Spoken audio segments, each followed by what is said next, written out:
पश्चात शतरंज या चेस इस खित्ते यानी सब कॉन्टिनेंट में इजाद हुई थी। ये गेम गुप्ता खानदान की हुकूमत के दौरान सीजा नाम के एक शख्स ने इजाद की थी और इसकी इजाद के साथ एक इंतहाई दिलचस्प दास्तान मुंसलिक है। सीजा शतरंज का खेल लेकर बादशाह के पास हाजिर हुआ तो बादशाह ने खुशी के आलम में सीजा से कहा, मांगो, क्या मांगते हो? सीजा ने एक लम्हे के लिए सोचा और अर्ज किया, हजूर, चावल के चंद दाने। बादशाह ने पूछा, क्या मतलब? सीधा बोला, आप शतरंज के 64 खाने चावलों से भरते हैं, लेकिन मेरे फार्मूले के मुताबिक। बादशाह ने पूछा, यह फार्मूला क्या है? सीधा बोला, आप पहले दिन पहले खाने में चावल का एक दाना रखकर मुझे दे दीजिए। दूसरे दिन दूसरे खाने में पहले के मुकाबले में दुगने चावल यानी चावल के 2 दाने रख दीजिए। तीसरे दिन तीसरे खाने में दूसरे खाने के मुकाबले में डबल यानी 4 दाने रखते हैं और आप इसी तरह चावलों की तादाद को डबल करते चले जाएं यहां तक कि 64 खाने पूरे हो जाएं। बादशाह ने इस बेवकूफाना मुतालबे पर कहकहा लगाया और यह शर्त कबूल कर ली और यहां से ख्वातिन दुनिया की वो गेम शुरू हुई जिससे आज के दौर में माइक्रोसॉफ्ट जैसी कंपनियों ने जन्म लिया। यह बज़ाहिर एक आसान सा काम दिखाई देता है, लेकिन यह दुनिया का मुश्किल तरीन मुअम्मा था और आज 3500 साल गुजरने के बाद भी शतरंज के 64 खानों को चावलों से भरना मुमकिन नहीं। बादशाह ने पहले दिन शतरंज के पहले खाने में चावल का एक दाना रखा और उसे उठाकर सीजा को दे दिया। सीजा चला गया। दूसरे दिन दूसरे खाने में चावल के 2 दाने रख दिए गए। तीसरे दिन तीसरे खाने में चावलों की तादाद 4 हो गई। चौथे रोज 8 चावल हो गए। 5वें दिन इनकी तादाद 16 हो गई। छठे दिन ये 32 हो गए। 7वें दिन ये 64 हो गए। 8वें दिन यानी शतरंज की पहली रो के आखिरी खाने में 128 चावल हो गए। 9वें दिन इनकी तादाद 256 हो गई। 10वें दिन ये 512 हो गए। 11वें दिन इनकी तादाद 1024 हो गई। 12वें दिन ये 2048 हो गए। 13वें दिन इनकी तादाद 4096 हो गई और 14वें दिन ये 8192 हो गए।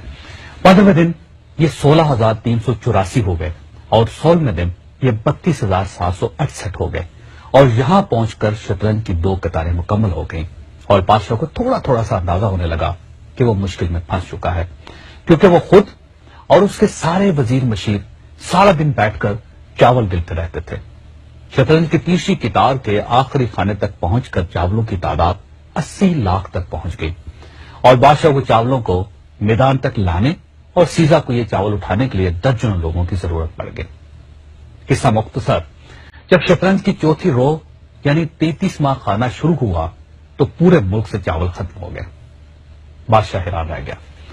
उसे उसी वक्त रियाजीदान बुलवाए और उनसे पूछा कि शतरंज के 64 खानों के लिए कितने चावल दरकार होंगे और इसके लिए कितने दिन चाहिए।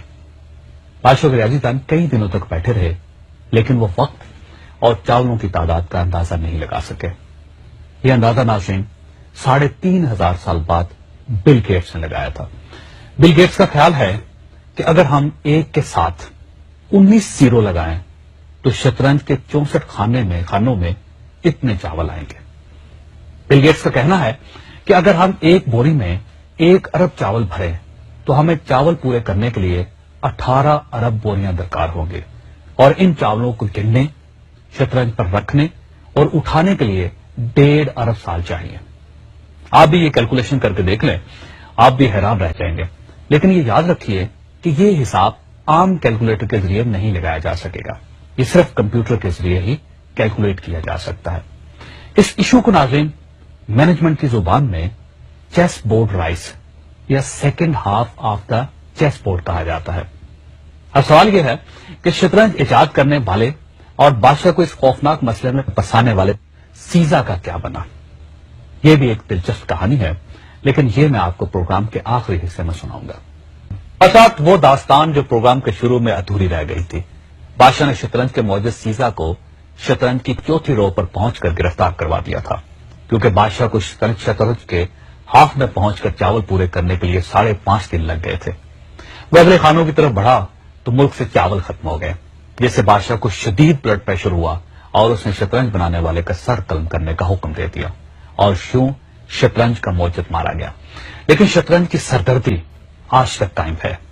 شطرنج انڈیا سے ایران پہنچی، وہاں سے بغداد، بغداد سے اسپین اور اسپین سے یورپ چلے گی اور آج پوری دنیا میں کھیلی جا رہی ہے۔ یہ بھی کہا جاتا ہے کہ سیاست شطرنج جیسی گیم ہے جس میں قیادت سے لے کر بادشاہ تک سارے کردار موجود ہوتے ہیں، بس ایک کردار نہیں ہوتا اور وہ کردار ہے جج۔ جی ہاں، شطرنج میں جج نہیں ہوتا لیکن سیاست میں ہوتا ہے، اور ججز کے بارے میں کہا جاتا ہے کہ یہ اگر مضبوط ہوں تو یہ قلم کی نوک سے بڑے سے بڑا قلعہ اور بڑے سے بڑا تاج اڑا دیتے ہیں، خواہ اقتدار کو کتنی ہی امیونٹی کیوں نہ حاصل ہو۔